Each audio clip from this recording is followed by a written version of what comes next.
Okay, so we're James and Sweet Tea, and we are joined with David of the Flat Earth podcast. Welcome to the show, Dave.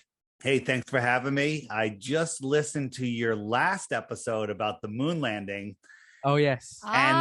And boy, do we have a lot to unpack. And my prediction is this isn't going to go very well.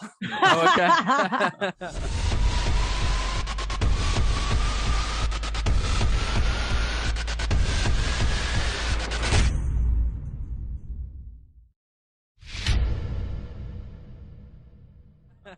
Okay, what are your thoughts on the moon landings? Oh my Lord. Oh my Lord. So there's so much to unpack. You did a little Googling. Do you Yes. let's just take a step back. Do you Mhm. believe that the governments are here for our good and are giving us the proper truthful information we need? I mean, I don't think all the time. No. Okay. All right.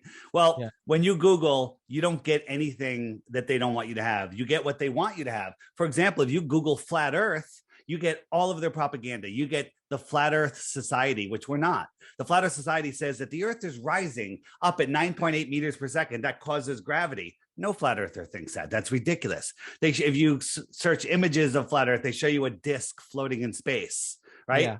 No flat earther thinks that, right? Anytime the mainstream media does a news piece, they show you a turnip floating in space. That's not what flat Earth is, right? And they'll never tell you what the Earth really is. I mean, if you think about it, the heliocentric system, you're spinning at 1,000 miles an hour at the equator. Okay, so when you're watching the sunset, you ever watch a sunset? Mm-hmm. Yes. You believe that you're falling over backwards faster than the speed of sound, and that's making the sun appear to go down. Right. While that's going on, you're orbiting the sun at 66,600 miles an hour. Very funny number. That's unfathomable.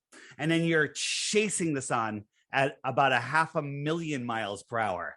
But none of these motions can be felt, seen, observed, measured ever. Okay. Okay. Right. So we just start there.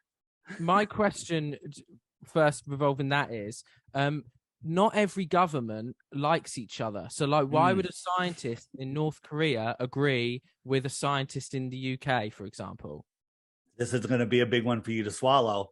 All of the division of countries is fake. In the 1800s, there was an advanced civilization here worldwide, building stuff that we can't build today with technology that we have lost. It's been taken away from us. And they divide us, divide and conquer. So they divide us up by countries. Russia hates the United States. Cold War. How many battles were there? 0. No battles ever. It's not real. China, Russia, America, Europe, all of the stuff.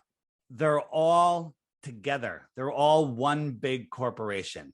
That's it. So the division of countries is fake. Got it. Okay, fair enough. We have had other conspiracy theorists on the. I'm not a conspiracy theorist. I'm a conspiracy analyst. Got it. Right. Okay. Understood. That Can you sounds explain the difference? Yeah. Well, a conspiracy analyst is somebody that a conspiracy. People go conspiracy. Tinfoil hat. Yeah. Conspiracy is when 2 or more people collude together for their own benefit. You and I have a conspiracy. We colluded to make a podcast, okay, for the benefit of your channel. That's technically a conspiracy. So if you don't believe that men will conspire for their own good, then that's crazy. Well, conspiracies do exist. So when you look at them, conspiracy is something that's claimed to be true where there's no evidence, okay? Like the globe Earth. You believe you live on a globe, but you have no evidence. You've been brainwashed to think, well, I see ships go over the horizon, day and night, time zones, seasons, weather, global warming, all of the stuff. But then when you actually analyze that stuff, you realize, some of them work on both, and the other ones actually prove the Earth is flat. Got it. Right. Right. Great start. Gone. You went Straight in. for it. Yeah, we're going to dive in. And here's the thing.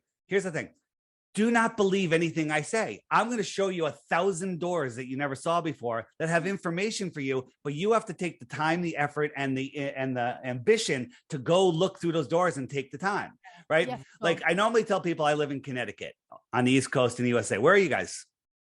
We're in the south coast of the UK. Okay. Now, I believe that you live in the South Coast in the UK. Why do I believe that? Well, you told me. Yeah. I can't think of a reason why you would lie to me. Okay. But it's a belief. Mm-hmm. Right. If I wanted to know it, I'd have to like Google you. Maybe I can find you on Facebook. Maybe I can find your friends. And look, oh, they're all in the same area. Oh, I found your yearbook, high school. All right. And now I know. Belief is the enemy of knowing. Belief is for lazy people. You believe I live in Connecticut. You don't have to do anything else to maintain that belief. But if you want to know it, you got to take time and effort to go look. So you believe you live on a ball because a guy in a bow tie who lies told you that boats go over the curve. A guy at your school may have told you that Aristophanes, the Greek mathematician 2,000 years ago, figured it out with sticks and shadows. But when you actually look at that experiment, it proves that the earth is flat. Right. Okay. So I've got a bunch of questions, and actually what you just said there about belief and stuff That's good. goes well into my first question. Let's go. When did you first discover the flat earth theory? When did you first become a believer in this? Yeah, so it's not about believing. And again, in 2012, 13, and 14, I think those were the years, somewhere around there. I was doing a conspiracy analyst podcast, which had a humor angle to it, where we had two truth seekers, myself and my co-host Tim. Then we had a comedian that tried to turn everything into a fart joke. And it was a great combination because people like to laugh and it brings you in and it throws some truth out. And in the third year, people started sending me flat earth stuff. Hey, Dave, have you looked into flat earth? I was like, that's funny, delete. And then they kept coming. They kept going on our Facebook page. And I was like, delete, ban for life. Anyone that mentioned flat earth, I was triggered. I just watch this 1 minute video. Nope, banned. You can no longer communicate with me. Then another researcher, well-respected, she said, she mentioned that she thinks the earth might be flat. And I'm like, are you freaking kidding me? She goes, here, watch these videos. Now, YouTube is not a place of truth or lies. It's a platform that will host everything, garbage and gold at the same time. And you have to use your God-given common sense to look at it and sort it out. So she sent me these YouTube videos, and I'm like, and I went in, I'm like, okay, I'm just going to prove the globe and be done with this, and prove the globe, disprove flat earth. And for 2 weeks, I tried, and I couldn't come up with one proof of the globe, not one. To the point, right now, I have a challenge out there. I have an app. It's called the Flat Earth Sun, Moon, and Zodiac Clock app. Every day, there's a daily video on it. Watch that video every day for 2 weeks, and you too will lose the respect of your family and friends because you'll become a flat earther. All right. So, but I'm offering after you do that 3 Bitcoins for 1 globe proof. But you got to watch it first. You got to check the frequently asked questions section to make sure it wasn't answered there, because your silly question has already been answered. Okay. And I'm not, when I say you, I'm talking about everybody. I'm talking about me. I thought flat earth was the dumbest thing ever. It's so much where I refused to look. And now I quit. I walked away from my own company. I walked away from everything that I strive my whole life to gain, to speak to people like you, because in the end of this conversation, when I smack down every belief that you have about the globe, it happened to me. Nope. You're going to go, why the lie? Why does the shape of the earth matter? And I'll give you a little preview to the answer. The shape of the earth doesn't matter. Flat is not a shape. It's a description of level and horizontal. We'll answer that question at the end, because I know you're going to ask it. Okay. Yeah. Okay. So I think our first sort of easy questions is, Sweet Tea back here is, she works in cabin crew. She's an air hostess. And she goes up in the air, and you can ask the question, T. Well, like, it's not really a question, but like, I've got photos. I've seen the curvature. Yeah, so you think you've seen the curvature, and everybody did, because there's several things. One, you're told that the earth is a curve. 2, the windows on the airplane are curved, and they'll curve the edge of the horizon down, even when you're on the tarmac. Try again, take a look. You'll see it, okay? But even if you got a close up to a flat part of the window, the way our vision works is when you look out into the distance, the sky, the clouds above you are high, right? But in the distance, they merge with the horizon. And that area where the sky merges with the horizon, that's the limit of your vision, okay? So let's say it's 10 miles away or 100 miles away. I don't care. Whatever direction it is, That's where the sky meets the ground, and that's the limit of your vision. Well, if it's 100 miles in front of me, it's 100 miles at 1 o'clock, 2 o'clock, 3 o'clock, 4 o'clock, all the way around. That draws a circle, a flat circle. Okay. And when you understand that you're looking at a flat circle, then you understand, that your brain converts that. Your brain converts that to you think it's a globe because you're looking at this flat circle, right? Right. Yeah. So when you're looking into the distance, you see the same in all different directions. If you draw a line tangent to the 12 o'clock, then you see a curve and you think it's a curve. But Neil deGrasse Tyson, the high priest of scientism, science themselves say, oh, well, you can see they used to say you can see it from an airplane. Then we showed them that you can't. Then they say you can see it from a MiG fighter and they show you can't. Then we put balloons up to 120,000 feet. The horizon's flat. The earth isn't spinning below them. And there's no curvature at 127,000 feet. Now science says, oh, you have to get higher than 127,000 feet to see it. They keep moving the globe post. Okay. Right. So go again. Take a look on the airplane. You're not seeing curvature, and science will tell you you're not seeing curvature. Okay. Well, we live by the sea. Okay. We walk down to the beach, and far in the distance for us, there are wind turbines. Yes, and wind turbines that are in front of the others, and they're lower down because obviously the horizon and the curve. So surely that is the Earth curving. Obviously, right? Obviously. Yeah. Obviously. So when you're looking into the distance, the atmosphere, then when you're looking across the Earth, the atmosphere is the thickest part. When you're looking up, you're looking through very little atmosphere. When you're looking across, you're looking through all of it. Water vapor, and the atmosphere is like a lens. It magnifies things. So as things get magnified, they get pushed into the horizon.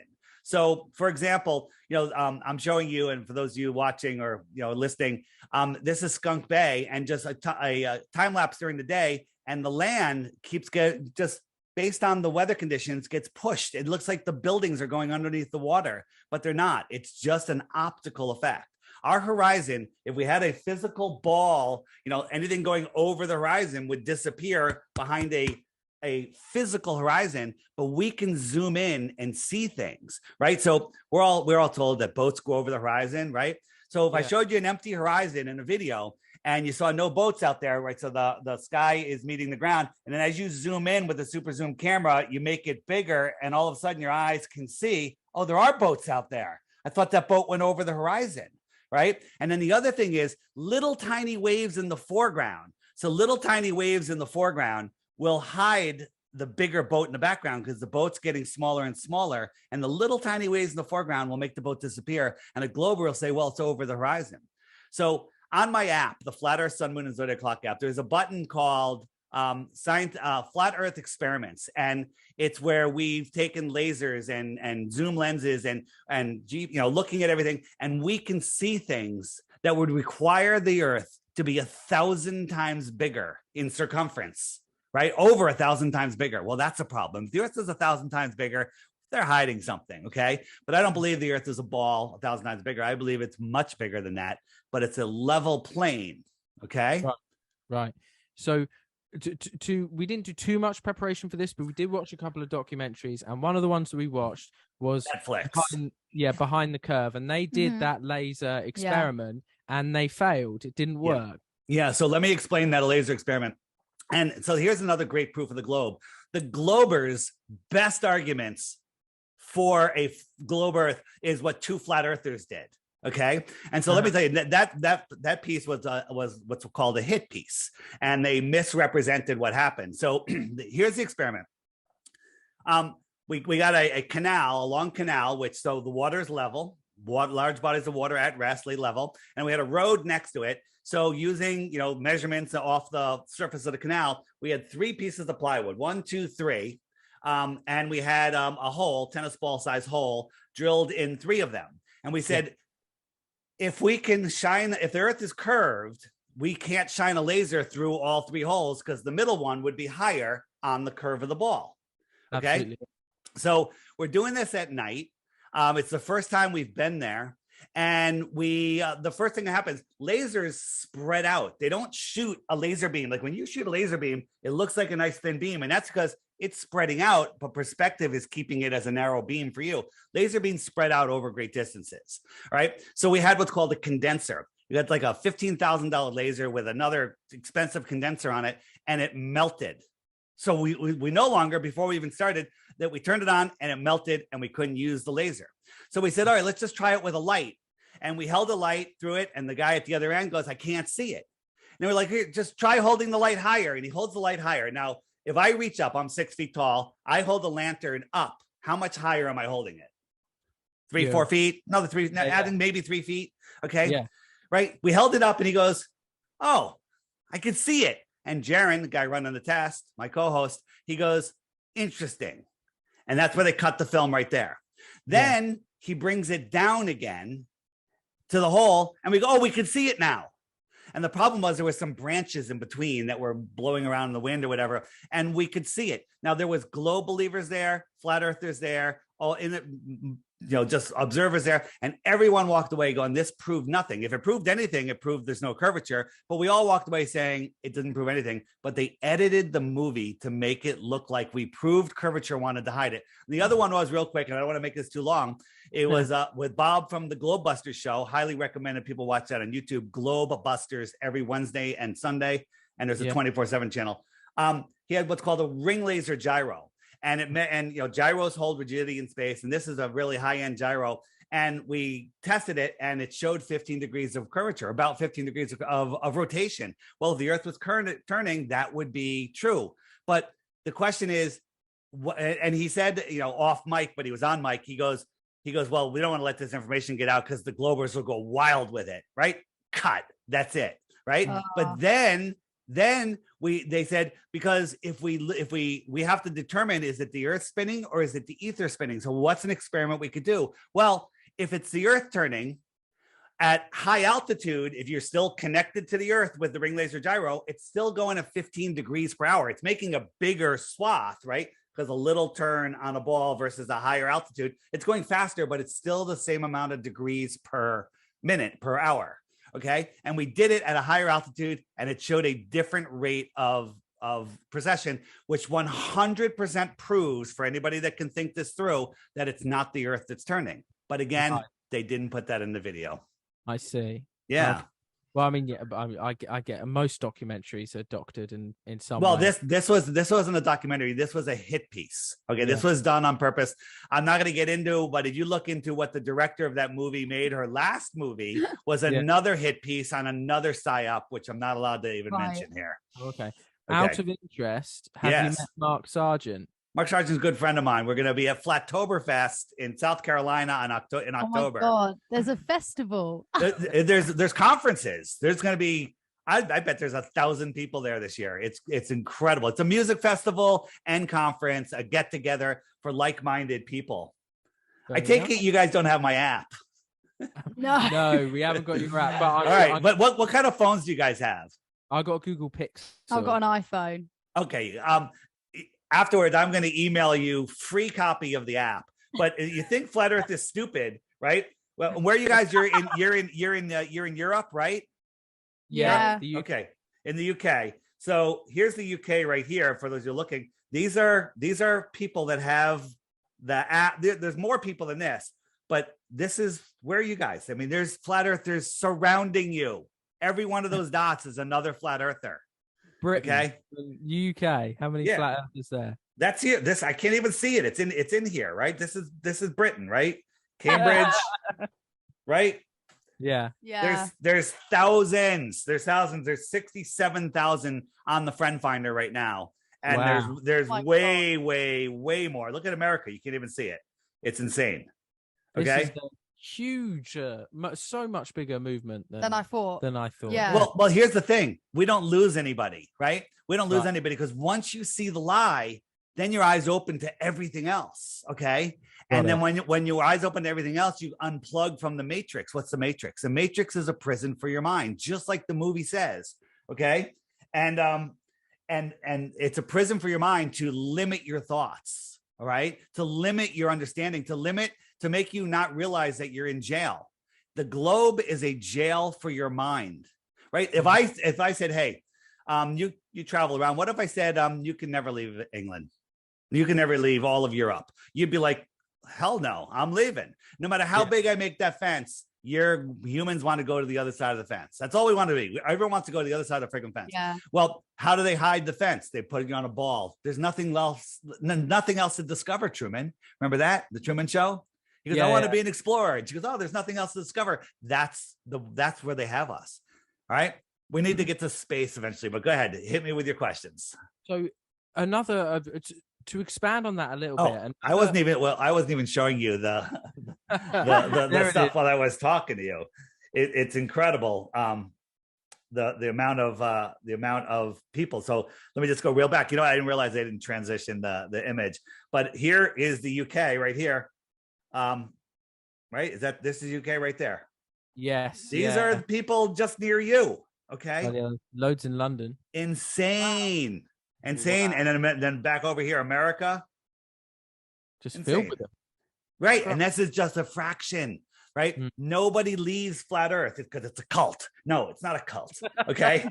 It's it's an amazing journey once you wake up to this. Once you see this, you can't unsee it. I always say couples that are together, if one of them's a flat earther and one of them's not, they can't stay together. However, the flat earther has the advantage because the flat earther will never go back to the globe, because once you see it, you're like, how the hell did I ever believe this? The glober will only come over if they listen and they're smart. They don't even have to be that smart, to see the deception. Mm-hmm. Go ahead. My question to expand on this idea is we had another person come on the show called Max, and he showed us another idea called like hollow earth. And I'm not expecting you to deny that or anything. But my question is, for the whole sort of flat earth theorem, what is more important, showing that the earth is not a globe or showing that the earth is flat? Like, is it more important that the earth isn't a globe, or is it more important to show that the earth is flat? Well, that's a great question. And it's more important to show, here's the thing. What's the exact makeup of the flat earth? We're just figuring this stuff out. But what we can prove is that the earth is level, that it's stationary, and that it's not a globe next to an impossible space vacuum, right? So look at this. Anywhere in nature or in a lab, you can't have high pressure next to low pressure or no pressure, like a vacuum of space, without a physical barrier, period. You need a container. Okay. Well, we're a globe with water and air on the outside flying through a space vacuum. That's scientifically impossible. And the only answer they can come up with, gravity holds the air down. Well, how does a summer breeze blow left and right? How do butterflies fly? How do I hold my arms up without gravity? I could hold on trillions and trillions of cubic tons of water, right? But I can stand, I can jump. That doesn't make any sense. And how can I take a straw with the weak, low pressure of my lungs, suck air and water up and away from gravity effortlessly, right? I mean, are my cheeks stronger than the vacuum of space? No, right? They tell us, if there's a window blows out an airplane, people get sucked out the window and ripped into pieces, okay? Because of the pressure differences. How does that work? Okay. Yeah. I see. Okay. So the earth is flat, right? What is the moon? What is the moon to us? And is the moon also flat? So, so the question is, do you have lights in the ceiling that are in the room that you're in right now? Yeah. Yes. Okay. Look at those lights. Mm-hmm. Look at them. Think about the shape that they are and what they're made of. And now describe your floor based on the shape of those lights. No, don't look at the floor. Look at the sky. Okay. It's a ridiculous thing. Okay. Right. So the question is the moon a sphere? Well, it kind of looks spherical to me, but you don't know if it's a sphere. Here's 4 moons I'm looking at. And I ask you, is this one a sphere? And when the hand picks it up, well, it's a half a sphere. How about the second one? Is that one a sphere? I ask. And you look at it. Well, I think it is. Okay. But it's not. It's flat. right? And I'm not saying the moon is flat or a sphere. I'm just saying if you can't touch it and measurement, the third one, that's got to be a sphere, right? Nope, it's a cup, right? So if you can't see it and measure it, you don't know how what shape it is or how far it is, right? And the math that NASA uses to tell us how far the moon is, well, then that means the sun is the same distance because they're using the size and stuff. Well, the sun and the moon, I think, are the same distance. They're here within our atmosphere, right? And when there's a moon in the day sky, look at it. You see blue sky behind it. Okay, you see that it's right here. And at nighttime, when the moon there's some clouds out, the moon will only light up the clouds that it's next to. If the moon was 238,000 miles away, it would light up all of the clouds that you see, but it only lights up the ones next to it. Get a bunch of cotton balls, throw them all over the floor, and get a light, hold it high up in the air. It's going to light up all the cotton balls. If you only want to light up 3 of them, you got to bring it way, way down. So the moon, I don't believe, is a physical object. I believe it is for lack of a better word, a projection into our reality. And again, in my app, there's a moon button, there's an eclipse button, and there's videos there that will show you what I'm talking about. It'll show you what's going on and what the moon isn't. Go ahead. But the sun is further away from the moon. How do you know that? How do you know that? Who told you that? The liars at NASA told you that, right? Everyone. Go out on a sunny day and look at the sun. It's right there. It's right there in our sky. And I think that the sun that we see isn't the actual sun. It's like if you take a magnifying glass and you make that little dot where you burn ants. Remember the kid when you burned ants, you evil person, you, right? If you lifted it up a foot in the air, that dot disappears, but that dot's still there. If you put your hand in the space behind it, you'll find it and it'll burn you. I think the sun is focused. It's a focus point of energy into our system. And we all see it in a position unique to ourselves. Audio podcast, this isn't good. The question is on the app, if you click the question mark button and you say, where does the sun go? Up will come videos that Google won't serve you. These videos will show you why the sun sets, where the sun goes, what the sun isn't. And that's that. So I take it you don't think the moon landings happened? Oh my Lord, yo, that's what I listen. It's not that I don't think, it's that I looked at it. Okay. And now I heard your argument about the shadows. It's just in pictures. That's an interesting argument. And it's a hard way, but the shadows were so far off. It's not perspective, but I don't even go there. The other thing you said was, the flagpole was L-shaped. Yeah, it did have a wire bar on it. But the problem was when you set it in the moon where there's no atmosphere and you're done, it should stay still. But when they walked by it, it waved. Right. From some air. Okay. It waved. So, and the other problem was if you zoom in on the flag, it's wet. In some of the pictures, it's wet. How do you have water in space? Water will boil in low pressure, let alone no pressure. Okay. Right. And think about this. Do you ever watch a video where they put like a soda can or something in a vacuum and they suck the air out and it explodes? Or if you put a water bottle or an empty bottle, it explodes, right? Because of the pressure. Go on an airplane. If you have next time you go on an airplane, take a empty water bottle, plastic water bottle, just close it tight. And when you get up to altitude, open it. It's going to, it's just from that slight decrease in pressure, which you barely even notice. It's going to do that and then re-seal it at the top. And when you land, it'll crush, right? From the slight difference of pressure. Well, astronauts need to breathe in their pressurized suit. When they're in space, they should explode like the Stay Puft Marshmallow Man. There's no argument. That's not a theory. Okay. They should explode. But there's none of that. Can you explain that? I personally can't. No. Well, and don't give away your common sense to authority, right? Authority are just people that memorize and regurgitate the banker textbooks better than anybody else. Okay. The whole moon landing is absolute and total nonsense. Think about this. You ever fly over your home when you're coming into your home airport and see your house? Yeah.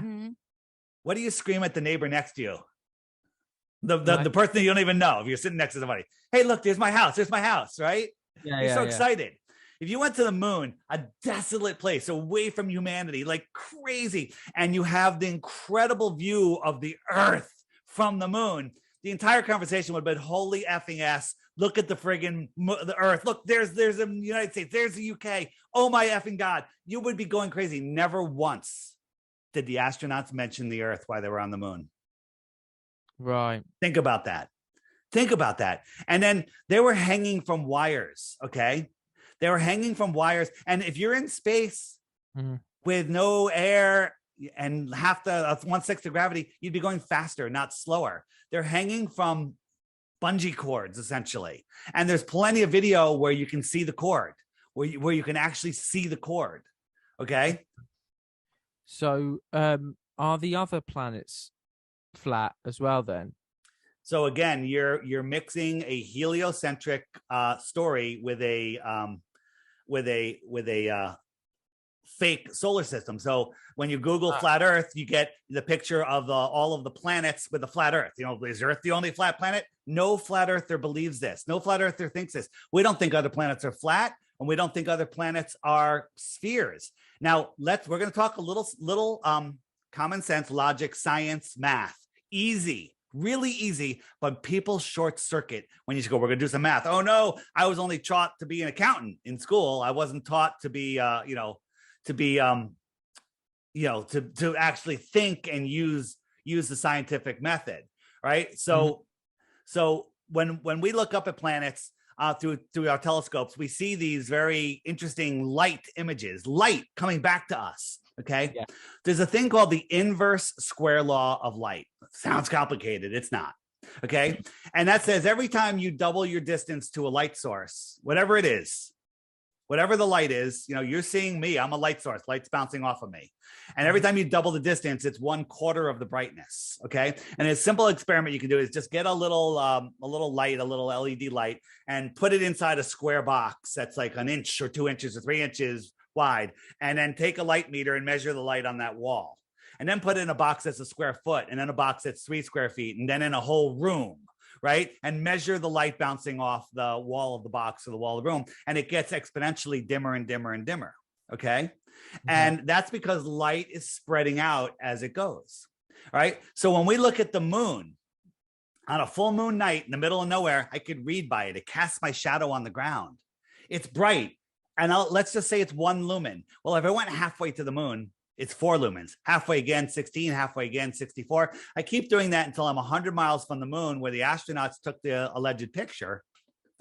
And the brightness is like over 60 times brighter than we see the sun from Earth, for that light to get to our eyes using their science. Makes no sense. Okay. And now planets are even worse. Have you ever go out at night and look at Mars, Jupiter, Venus, right? I've seen Mars. Yeah. Okay. Right. And Jupiter is right there. As bright as any star. Mm-hmm. And so Jupiter is, they tell us it's a gas giant. A gas giant. So gases aren't very reflective. It's a dull gas giant, right? And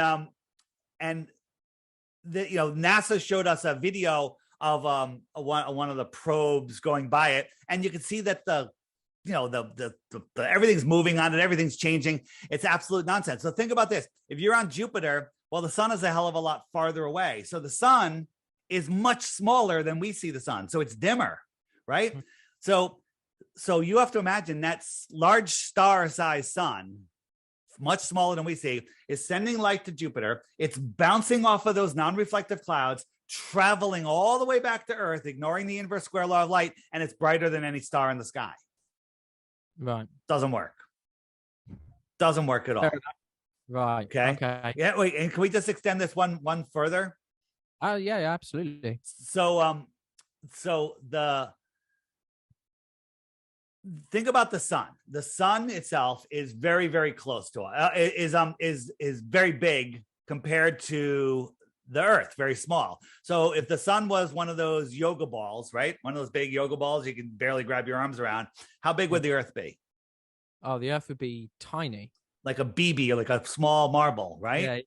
Yeah. Okay. So now let's move there. Let's say it's noon, and we move the sun. It's just a mile over your head. The surface of the sun is a mile over your head.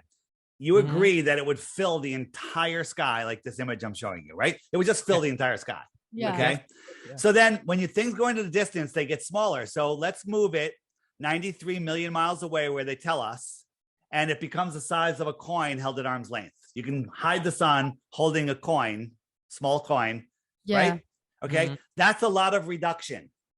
So that's 8 light minutes. You understand what a light minute is?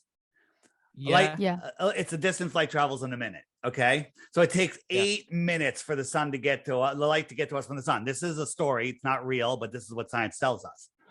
If I doubled the distance to that sun, remember the entire sky reduced to the size of a coin held at arm's length. If I doubled the size, could you see it? Yeah. Maybe. Yes. It'd be a lot smaller though, right? Yeah. Okay, so that's light. If we double that, so now it's 4 times farther. That's a light half hour. Do you think you could see it? Probably not now. Probably not. How about we double it again? It's a light hour, 8 times farther. Do you think you can see it? No. Probably not. How about if we multiplied that by 24? No 24 times farther. Okay, the 200. Okay, Yeah. it's not probably not. It's absolutely, positively, scientifically, provably not, because the angular size of that, ignoring the inverse square law, is magnitudes too small. So at a light day away, it's absolutely absurd that you could see the sun. Okay, well, the sun's not a light day away. How can we compare that to a star? Well, you guys can see Polaris. It's a bright star in the sky. It's our North Star, and it's about 48 times bigger than our sun. Well, what distance would it have to be an equivalent distance where you couldn't see it? Well, it's 48 times bigger, so 48 times farther. A light day is absolutely ridiculous. So 48 light days away, well, round, 2 light months away even. It's ridiculous. It's absolutely impossible. They tell us it's 433 light years away. Your brain should just short circuit, and you're not going to be able to process the information because you weren't taught to deal with large numbers. One more thing, and then I'll let you go. The closest star is 4.5 light years away, 25 trillion miles. That's the closest star. And the other ones are so much farther than that. It's ridiculous. This is what they tell us. It's a lie, but this is what they tell us. Okay. Ignoring the inverse square law of light, because you already can't see it because of that, right? If you were traveling at 100,000 miles an hour, which is absolutely absurd, it would take you 28,000 years to get to that star. Yeah. 28,000 years. I heard you say in your last podcast, should we be exploring space in the first place? Well, if that was real, 28,000 years at a speed that's incomprehensible, what the hell are we doing? Yeah. Okay.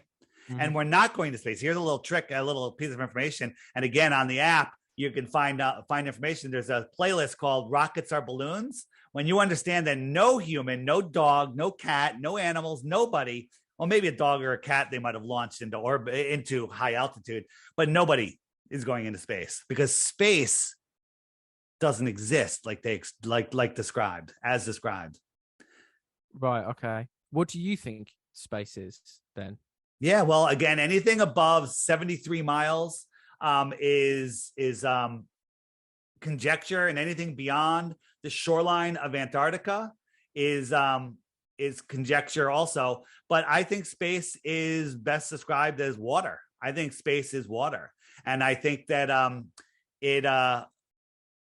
we're in this bubble, if you will, on this giant Earth plane. There was a rocket that was sent up in Arizona here in the United States, an amateur rocket that gave us an uninterrupted view down and an uninterrupted view sideways. Now the rocket was spinning, but it went up 72 miles and then it hit something. It went kerplunk, not into water, but something more viscous, if you will, like some sort of plasma. That was interesting. And and then after we were exposing this, they came out with some MIT thing. Oh, it was a yo-yo anti-spin thing, and they showed this thing. And what was interesting is, besides the horizon looking flat, the moon showed up. We could see the moon, right? And so we went to timeanddate.com and we looked at where the rocket was taking off from, which was Arizona on the west side of the United States. And the moon at that time was over Australia. Well, if the Earth was a basketball, that rocket was 1/4 millimeter above that basketball, and the moon was below the basketball. How did it see the moon? Right. Okay. Fucking hell. Yeah. You've got Yes. an answer for everything. Good Yeah, answer. So here's the thing. Here's the thing.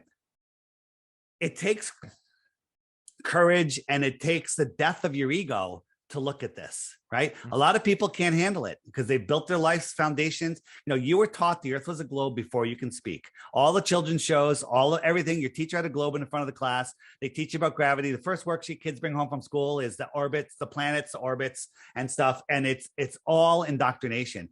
NASA was created to make us stop looking at Antarctica. Okay. Right. And the reason I say that is because we had Operation High Jump, it was called, and Admiral Byrd went out there and said there's land bigger than the United States filled with resources, no humans there, no plants, no animals, just resources. And they said, Antarctic Treaty, nobody can go there. And it's still in effect today. Can't even be questioned until the year 2041. And that reminds me of your comment saying we're going to have a permanent residence on the moon. The moon is not a place. It's a light. No one's going to the moon. Okay. And in the app underneath the moon nonsense playlist, there's great videos. And one of them is a physicist from the 1950s doing a news interview. And he was saying that the moon's a plasma and that NASA is going to find this out soon. He didn't realize the deception that was coming. But here's what the earth is. And just so people, and so you guys get a picture, a pond and a lake at rest is flat. Would you describe it, the surface of that pond, as a U, as a hump, or as flat? Of course, flat, okay. Right? Mm-hmm. And that body of water needs a container. What's the container for that water? Pond. What's the container for a pond? The land that surrounds it. Yeah. Now, does that land have to be higher than the water, the same as the water, or lower than the water? Lower. Well, no, it has to be higher. The water has to be lower than the land. Yeah. Oh, right. Yeah, because if you lowered the land, the water would flow away. If you had a bathtub and you got rid of the tub, the water is going to flow away. If you got rid of the side of the lake, the water is going to flow away. Okay. So why am I talking about this? Well, think of all of the oceans in the world as a giant pond. All of the continents are surrounded by water. All of the islands are surrounded by water, but all of the water is surrounded by land. It's container. Antarctica is not a continent at the bottom of the ball. It's the land on the outside of that container. Okay. So if you sailed to the edge of our world, the edge of our pond, you don't fall off into space like the Flat Earth Society wants you to believe. You step up onto the land. Antarctica is the highest land on Earth. Okay. But hundreds of explorers in history have sailed around the Earth and, come back again. What is stopping you, Mark Sargent, a bunch of guys buying a boat together? If you had like a documentary crew or something and just sailing from one end to the other, and it's your own documentary crew, the video is completely yours. What is stopping you guys from just doing that? What's stopping us is the United Nations and all of the naval bases that surround our pond. There's 7 or 8 of them. And a couple of fishermen tried to do it. And they crossed the 60 degrees south where no one's allowed to cross without permits, and you can't get the permits. And all of a sudden, a warship showed up and radioed them, sent a drone after them, and turned them around immediately. Do not even go any farther. You're in restricted waters. Get out of here. Okay. So you can't go to Antarctica. Now people say, well, I got advertisements all the time to go to Antarctica. There's 100 different companies that you can book a trip for $10,000 to $50,000 or higher to go to Antarctica on a guided tour where they take you to this little island off the tip of South America and they show you some penguins and some ice and they kick you out. Okay. But all of those companies are owned by the same guy. That's a problem. Okay. That's a big problem. Okay. So circumnavigation, that's the big one. And that's what people don't understand. Circumnavigation is really, really easy. And it doesn't prove the earth is flat when you circumnavigate east or west. So at the center of the flat earth, just draw a big circle on a table. That's your pond. Everything outside of that circle is Antarctica. Okay. And at the center of the circle, put a big, powerful magnet. That's our magnetic mountain that's at the center of the flat earth. And you put a compass on the table and you try, and the needle will point towards the center of the circle. And now you try to push that compass east. You have to keep turning to the left Otherwise, you won't be going east anymore because you got to keep the needle pointed towards the center. So east and west are circles. Billions of people have circumnavigated east and west and ended up right where they started from. But if you try to go straight west or east without turning, immediately you're going south because you're going away from the center. So here's the thing. On a flat earth, you can't circumnavigate south. North and south are straight lines on a globe earth and a flat earth. There's circles on a globe earth and a flat earth, but you can't circumnavigate south on a flat earth. Now you can on a globe, but guess what? Nobody's ever done it. Nobody's ever done it. If you go south, you go away, okay? And you don't come back, right? Right. Now the equator is 24,000 miles around. So Antarctica, the island at the bottom, is only 10 to 13,000 miles around. So why don't we just circumnavigate Antarctica? Well, Captain Cook tried that. Took him 3.5 years. He went over 60,000 miles. 60,000 miles. Okay. Okay. Bloody hell. Yeah. Yeah. Okay. Welcome to Flat Earth. Yeah. Why is this so important to you? Thank you. I told you that was coming. I was telling Yeah. when you're ready, we're going to end with that. So when you ask that question, that's the end. We're going to end the show with that. Okay. So Go ahead. I've got others first. Let's I've keep got going. One more question, and then my listeners have submitted a few questions. Yeah. as well. Please. Excellent.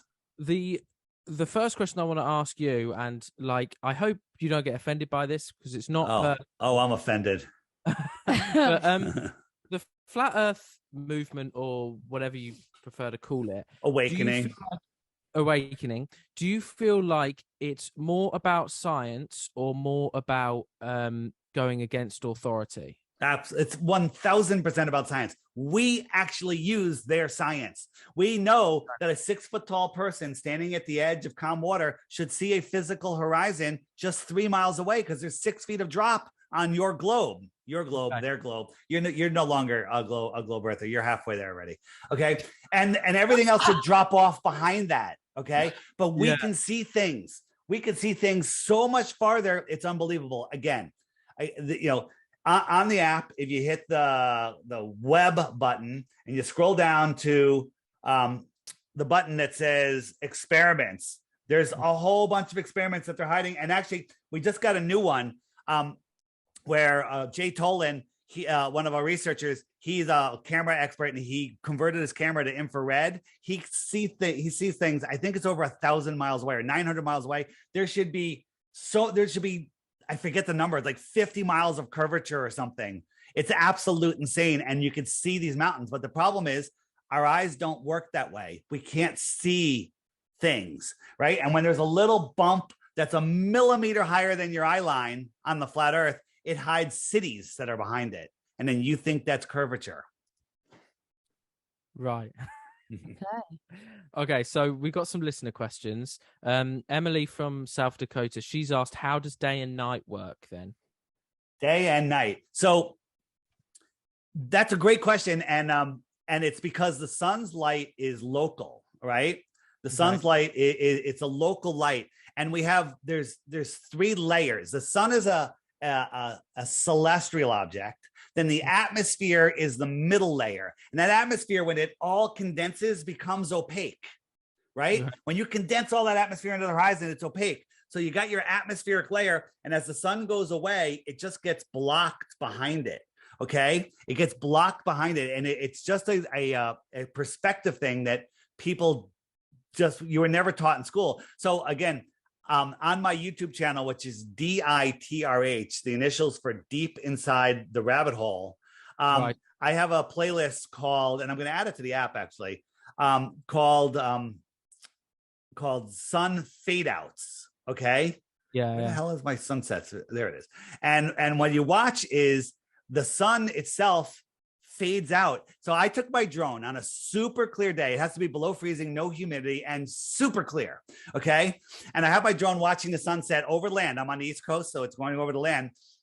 And the sun should just go down at a steady rate if we were spinning down, down, down, but it didn't. It stopped on the horizon and it sat there for 10 minutes. And so in my video that's super sped up, the sun never drops below the horizon. It just goes into the distance and takes its light with it and fades away. Right. And now my friends are at the beach already. They said the sun set 10 minutes earlier and it was already dark. Okay. But we've actually seen the sun dip below the sea. You've seen it dip. So here we go. So I'm going to show you exactly what you see, and I'm going to describe it for the people that are just listening. So this is called my flat earth kitchen. And what I show you here is I got my countertop is the flat earth, and I have a line representing the path of the sun. And here I am walking towards you, showing the sun going on a straight and level line. Now here in the midground, this could be a city skyline, mountains, or just the atmospheric deck of opacity, I call it. Once you understand what that is, we never go below it, and the line is level. Now I'm going to show you a terrestrial camera on the other end of the counter, looking up at that. Now, if I showed you this line first, I'd say, is this level? You go, no, it's tilted down at about a 45-degree angle. And I say, is this sun going behind this thing that's at my eye level? And you'd be like, well, no, yeah, it is. It's going below it. And then if I zoom in even farther, the line almost looks like it's going straight down. Okay. And this looks like it's setting behind something that it's not even going below. It's because we're terrestrial viewers, right? And when I compare that to a real sunset, the sun goes away and look what it's going behind. This is called the atmospheric deck of opacity. But this difference between the atmospheric deck and what you think is the water, you can't even see that unless you zoom in with a camera. And that looks like one line, and the sun will just disappear behind it. Okay. It'll disappear behind it. And that's all about perspective. Again, where does the sun go in the app? Watch those videos and then you'll see what I'm talking about. Okay. Joel from Indiana has said, could you explain the Northern Lights? Yeah, the Northern Lights are on a flat Earth. There is energy coming out of our North Pole, just like they say it is on the globe Earth, right? And it goes around. We live in this toroidal field. We live on this dielectric plane in the middle of the toroidal field. That's all it is. It's the same thing. But on the globe, your model's stupid because it's coming from the molten magnetic core. Well, if you know anything about magnets, if you heat them, before they melt, they hit what's called the Curie point, and that's where they lose all magnetism. So explain to me what a molten metal magnet is, because it doesn't exist in science. They're just making crap up. The deepest hole ever dug is just under 8 miles, okay, in Russia, the Great Borehole, right? And as they were doing it, they were using like ground penetrating radar to see what they're going to hit next, and it was wrong every step of the way, okay? No more water, no more rocks. They hit water, they hit rocks. They were wrong. And then about 7.5 miles, they hit an impenetrable barrier, okay? Impenetrable, right? And for years, they couldn't get through it, right? So they were wrong. So put that into scale. You had an apple. Apple has really thin skin. Well, they drilled about a quarter of the way through that apple skin, okay? And they were wrong every step of the way. But then they know what the next 4,000 miles is. And they show us that meme in our textbooks, right? And, that's all pseudoscience. You're looking at a meme with zero proof. That's a conspiracy theory. Okay? I've never heard anyone call it a meme before. It's all it is a meme. Yeah. As a conspiracy analyst, you might be able to help us with this one. Sam from the south of England has said, have you heard of birds aren't real? I've heard that. I saw something on it where the birds that their feet are capacitors, and when they sit on the power lines, they're recharging their batteries. Yes. I thought that was funny. I like that. I like it. But birds are real. Don't believe me? Shoot one off a freaking wire and dissect it, and then you can eat it. So now, does the government have little mini drones that look like bugs? Absolutely. Look like birds? Probably. Okay. But doesn't mean birds aren't real. No. That's silly. Yeah, I completely get what you mean. But so we're going to come to the last question, which you told us to ask you last. Yeah. Which was, why is it so important to you? Yeah. The elite are laughing at you. Okay. So do you know that your thoughts create your reality? I guess so, yeah. Interesting. Think about everything you have in your life, from that shirt you're wearing to the room you're in to the podcast you have. You thought about it. It's something brought it into your life. The people you hang out with, just the thoughts create your reality. Anything that you create in your life, you thought about it first. A car that you have, somebody thought about it, made that car, and then you thought about it and you found a way to get it and whatever. Your thoughts create your reality. They want you to believe that you're spinning out of control, lost in an infinite, impossible space universe. Okay. That you're a speck of dust, that an asteroid could take you out at any time. Asteroids don't exist. Ready? We're going to open up some rabbit holes right here. Asteroids don't exist. Okay. Yeah. Dinosaurs don't exist. Now there was okay, hold on. Dinosaurs don't exist. There was large lizards and there was dragons that all cultures all across the world talked about, right? But the T-Rex and the Stegosaurus, these are made up fictions. In the 1800s, a royal guy said he wrote a paper theorizing on dinosaurs. Never once before in all of history, back to the Egyptians or whoever built the pyramids, did they say, mention that they found a dinosaur bone? Never once. He wrote a paper, and a year later to the day, he discovered the first dinosaur. Okay. Go into any museum, get the curator out there. He'll tell you that those bones that you're looking at are made in China with chicken bones and paper mache, and that the real bones are too radioactive and sensitive to light. And you can't see them. They're locked up. The bones aren't bones. They're the sedimentary rock that's been changed during fossilization. So they're not bones anyway. Yeah, but they're not even, they find like one whale bone on the top of a mountain, can't figure out how it got to the top of the mountain. So they theorize a dinosaur out of it. Never once was a single skull of any dinosaur ever found. It's all made up nonsense. It's to make you believe in the Big Bang and that we could be taken out. It's to keep you in fear. But the bones get to the top of the mountain because of how the earth has moved and the plates have moved over millions and millions of years. So if the earth is moving at the rate that they tell us, the pyramid, the Great Pyramid would have moved over a mile already. And it wouldn't be lined up with the star, with Polaris. It's still lined up with Polaris. But with the tilting, the what's it called? The precession of the earth. How is it still pointing at Polaris? And you know what the stupid answer is from the globe world? Oh, it was pointing at a different star, Thuban, back then, but we've processed and now we're happen to be pointing at Polaris during your lifetime. Oh yeah, so nobody mentioned the time that it wasn't pointing at anything. Okay, it's ridiculous. The Earth, we're spinning, corkscrewing, and moving. Nothing would line up with anything ever. We're traveling 4.5 billion miles a year. Nothing would line up with anything. And why are we even talking about that? Because Polaris, I proved to you earlier, is not a star 433 light years away. It's impossible. Space is impossible. So anything out of space, why are we even talking about it? You're talking about Narnia. Right. Okay. But you said, right, that there were still lizards and dragons that existed in the past. Then where is the proof of those? Well, there's tons of fossils of some big, crocodiles and stuff, but nothing like these giant dinosaurs, which are structurally impossible. This is a evolution story. They want you to believe that we were created after a Big Bang. Here's the Big Bang story. Okay. Mm-hmm. Once upon a time, there was nothing. It exploded and became everything. We're not going to even go there. I'll just give you that one. It's so ridiculous. And then all of the rocks started collecting and turning into planets. Oh, I'm getting bigger. Come to me. And it pulled all the stuff in and made these planets with all these resources that we have on them. And for some reason, all of the gases started collapsing on each other and making even bigger balls. Okay. And they turned into nuclear furnaces and they left a vacuum in between. So now we have burning balls of gas in a space vacuum. Okay.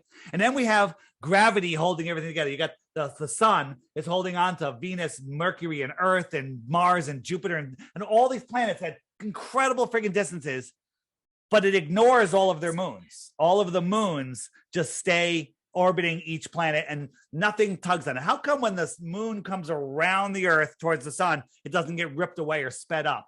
And when it goes away, it doesn't slow down. Okay. The whole gravitational model is nonsense. If there is a planetary alignment, everything should change. But guess what? There's devices. You know about the Antikythera mechanism? I do not. The Antikythera mechanism was discovered off of Greece in the island of Antikythera. Go figure that. And it was a weird gear they found fossilized in the rock.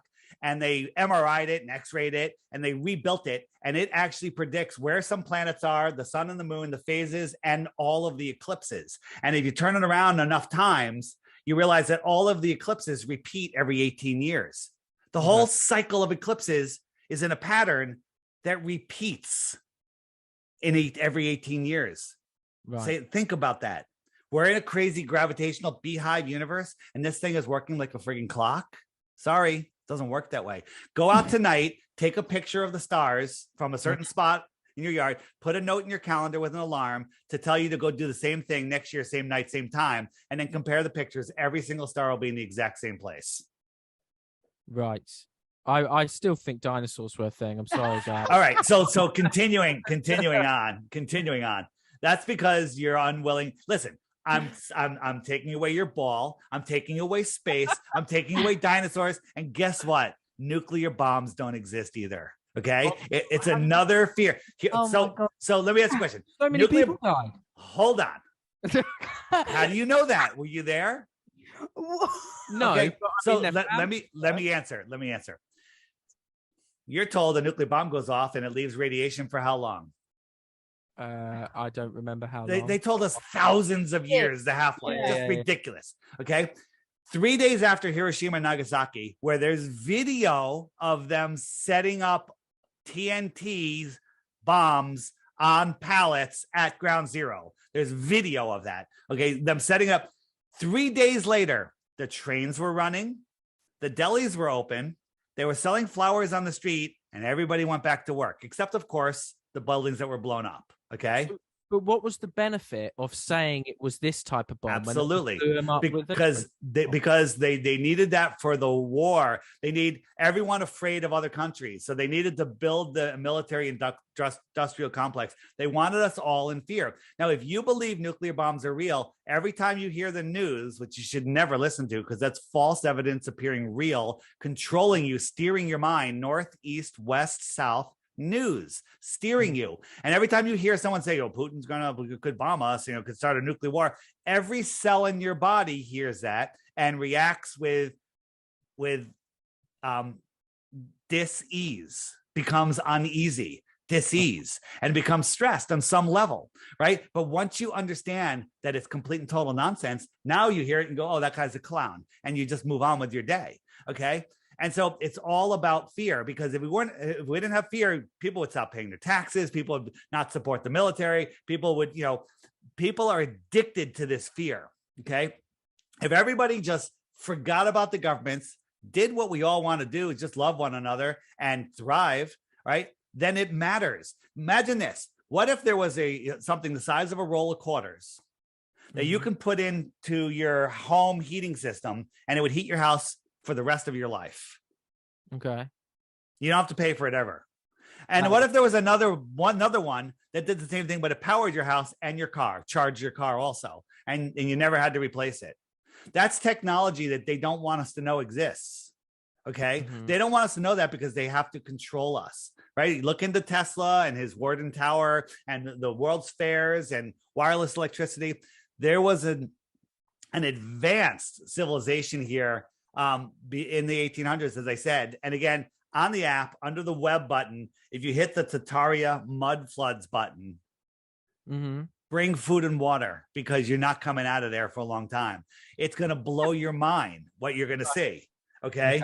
And again, here's one thing that flat earthers all have in common. We're never bored for a second. There's so much to learn. And we know that we don't know.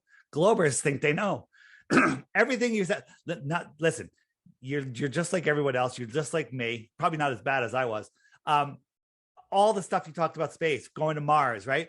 There's this is very important. I actually loaded this just for you on the app under the web button. If you go down to the last one, it says moon landing nonsense. Okay, click that one. The first one is NASA going nowhere since 1959. Okay. Watch that. And what they do is each administration says, we're going to the moon. Then they say, screw the moon, we're going to Mars. Screw that, we're going to the moon. Back and forth, back and forth. I'm a little older than you, and I was supposed to have hotels in space, 30 years ago. Okay. Yeah. And none of it. They just keep kicking the can down the road because nobody's going to space. Nobody. We didn't even get into Elon Musk and Jeff Bezos and NASA rocket launches. They're absolute insanity. Just looking at the Saturn V rocket, the moon rocket, 9 million pounds. There's a thing where you can only make a rocket a certain size because as it gets bigger, you need more fuel, and then more fuel is more weight, which requires more fuel, and you can't lift 9 million pounds off the ground with thrust because it would blow a hole in everything. The concrete would be obliterated. Everything would just be shredded. Because if you ever look at what a tornado, a strong tornado, 300 miles an hour of room temperature wind, it will turn trees into splinters. It will tie metal posts into knots. It'll pull cement foundations out of the ground. Now you're talking, it's going at 20,000 miles an hour, and it's superheated fuel wind.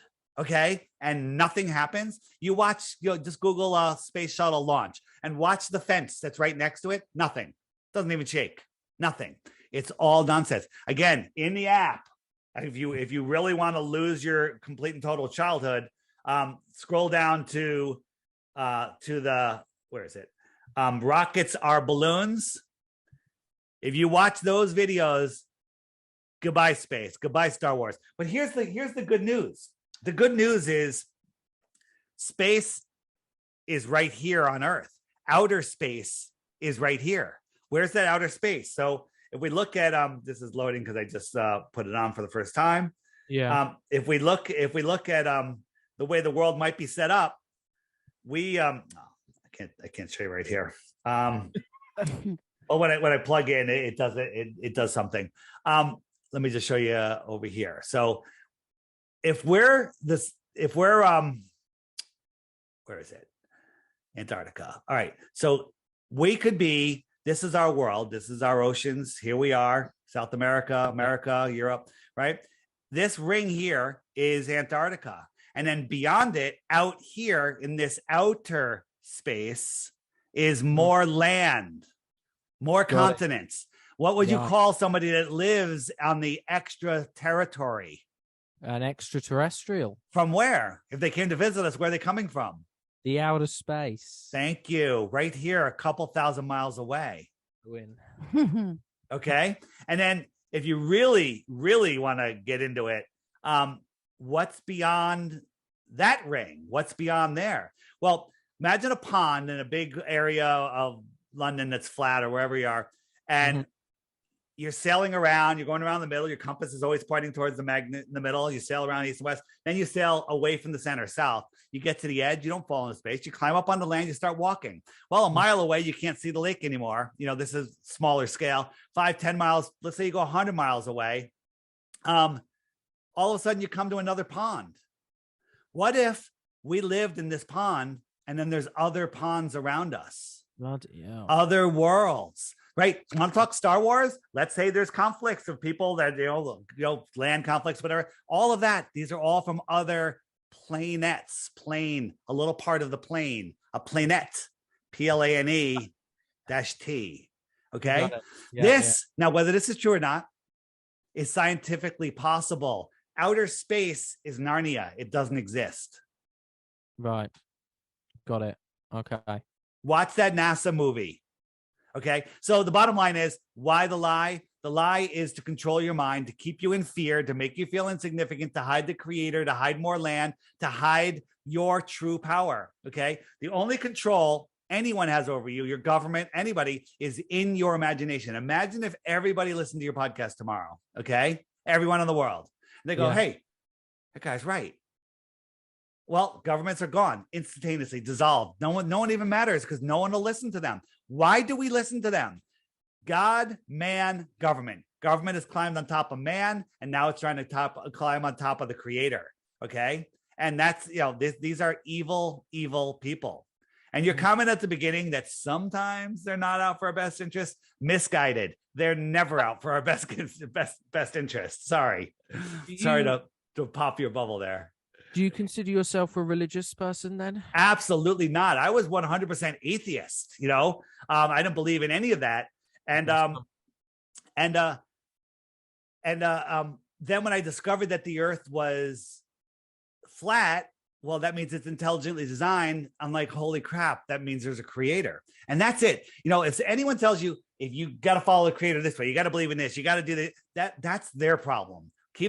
Have your own personal journey. Am I religious? No. Do I go to church, temple? No, I don't do any of that. I have my relationship with the creator. I respect this creation. I see the beauty. I go outside. It's a whole experience. Anytime you go out, I mean, people just drive around things blind. You go by a big rock formation and you think those are rocks, you're wrong. Okay. Many of them were giant. You know, there was trees here that the circumference of the trunk is tens of miles around. Giant trees. And these rock formations and mountains are just the branches from those trees when they were felled for whatever reason. So there weren't dinosaurs though. Unfortunately, there wasn't dinosaurs. There's no nuclear bombs. No asteroids are coming in. All of those craters are not from rocks falling from the sky. They're from bubbles coming up from the earth, methane bubbles. So you do think there's a creator then? I don't think there's a creator. There's something that created it. Maybe we're all the creator. Maybe the creator is a benevolent guy sitting on a throne over the North Pole. Maybe the creator is something that I have no ability to describe, but there is a creator because this is not a random accident. Now we are here with free will. That's the good news. We don't need governments to give us our rights. We have God-given rights. The government just tries to restrict them and take them away and then give them back. They have no right to do any of that. We're free people, right? And here's the thing. What's beyond the shoreline of Antarctica? I don't know. I'm speculating. There's lots of evidence, lots of good books. Hit the book section, buy The Iron Republic or The Navigator That Crossed the Ice Walls or The Smoky God. There's some great books that will blow your mind that people in the, early 1900s, 1800s were talking about more land beyond Antarctica. Well, they all knew the earth was flat. On my website, flatearthdave.com, go there. And there's a movie that I'm in. It's called The Next Level. Okay, you can. There's a free copy on the app, but there's a high def copy. It's worth it. I think it's $5 or $7. Watch that, and you'll get blown away. I interviewed a woman named Ruth, and her she's 102 years old, and she said she was taught flat Earth in the early 1900s here in America. Wow. Okay. They were teaching flat Earth up to the late 1950s here. Okay. They were teaching both. And then the Rockefellers came in with their incredibly cheap textbooks for the poorly funded schools. And everyone had to get the Rockefeller textbooks. And you're reading textbooks by the bankers that teach you how to be good banking customers and slaves. So that's why it's not the shape that matters. It's hiding who you are, where you are, what you are, the power of your mind, and hiding the fact that nobody has control over you. And they're controlling us with their fiat money, which is worthless. They don't need it because they created it out of thin air. And they want us to be their slaves. That's it. When you became a flat earther, did you lose loads of friends and family? Or did you? Some, but then they come back. They're all come back. Everyone has their journey, but I gained a whole new family. So many quality friends, so many people that are thinking. When I go to Flattoberfest, flatearthfestivals.com, for anyone that's interested, there's hundreds of people. I've met many of them, but anyone I turn around and see, I already know that they're awake and aware of the reality they live in. They know that there's questions to be asked. They don't just believe nonsense. They're aware of all of the nonsense that's going on in the world, and every single person, every conversation is fascinating. You're not around a bunch of zombies that are lost in fear. You're around people that have removed the fear from their lives and taken their lives back. Right.